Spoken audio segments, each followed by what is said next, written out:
Hey guys, in today's video I'm going to take you through how you can make movements more difficult with just what you've got at home with a limited amount of equipment. So you might have a kettlebell or a dumbbell that might not be that heavy. So how are you going to make that movement, whatever you're doing at the time, more difficult without having to do copious amounts of more and more reps and still not being able to stimulate that muscle that you're trying to train? So all you're going to need is that dumbbell or kettlebell. I'm going to show you how to make it more difficult with some bands and some different setup variations. So let's look at some row variations to begin with. And for this instance, a very simple one is if we've got a band and we're doing like a seated row, then we can row quite easily here. This is quite a small band. So to get more tension and make this more taxing, more difficult, just edging yourself backwards is a very simple and effective way to get more effort out of that movement and really start to challenge your lat, in this instance, more through that range of movement. You can also double the band up as well to make it a shorter band, and then again you're going to make it more difficult. But this is a very easy change that we can do, just sliding ourselves further away from the anchor point, and now that movement becomes a lot more challenging. So change up your positioning. Now the next one we're going to look at is a bent over kettlebell row. All right, now again, with a kettlebell we've got at home, you'll probably find that it can be quite easy to do this movement, particularly if you've got a limited amount of kettlebells and the weight that you can use. So there is a way of adding a band to make, again, this movement more challenging. So adding a band, standing on the band, holding the end of the band, but as we hold the band, we hold the kettlebell as well. And as I row, I'm getting a lot more tension into my lat now as the band is trying to pull my arm back down. The band loosens as I come down, but I've still got weight from the kettlebell. And now as I row again, the movement's going to intensify again as I row. So again, that's a nice, easy way to intensify that movement and get a lot more out of it, make it more difficult. Okay, so let's look at the squat and the changes that we can make to make this more challenging movement. So again, if we've got a kettlebell, we can goblet squat.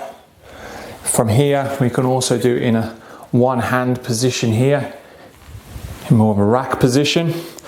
Again, if it's too easy, grab your band, stand on your band, and with the kettlebell at the top position here, I'm going to get a bit more tension generated through the band. So as I sit down, it's difficult down here anyway.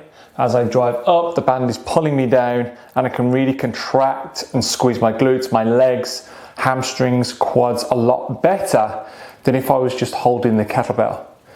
So another great way to intensify the squat.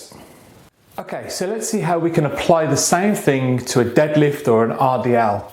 And all we're going to do here, we've got our kettlebell, we're going to place our feet through the end corners of the band, grab the band with the kettlebell, bottom position, the band is slack, but as I stand up now, I'm going to get more tension from this movement because the band is pulling me down, and again I can really contract muscles a lot easier here. So coming down, driving through, really able to contract now.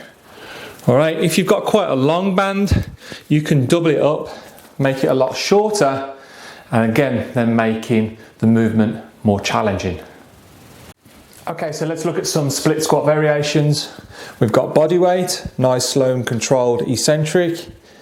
They're already quite challenging movement. We can then add a kettlebell to make that more challenging with a bit of weight.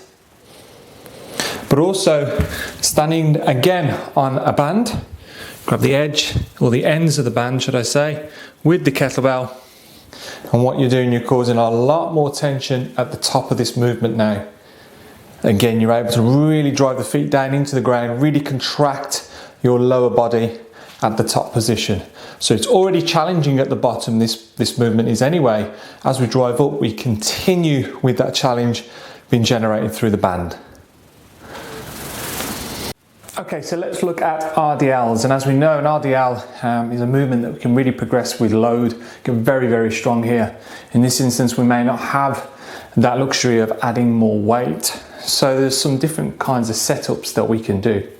One of them we could do is a B stance, so working one side individually, kicking that one foot back just slightly. All right, we're not going into a lunge or anything, just slightly, and then we can start to work that front leg individually through the range of movement. Again, if the kettlebell isn't enough, then we can look at bringing a band in, so around the bottom of the foot again, holding the band as low as you feel comfortable to. The higher you hold it, the easier this will get. Again, into that B stance position, back nice and flat, coming up, and you're going to, again, particularly this movement with the band, you're going to get a lot of tension from the top position. All right, so that is a different variation for your RDLs to make them a lot more challenging. You can do it with the kettlebell, and again, moving to a band to really challenge you in that top position.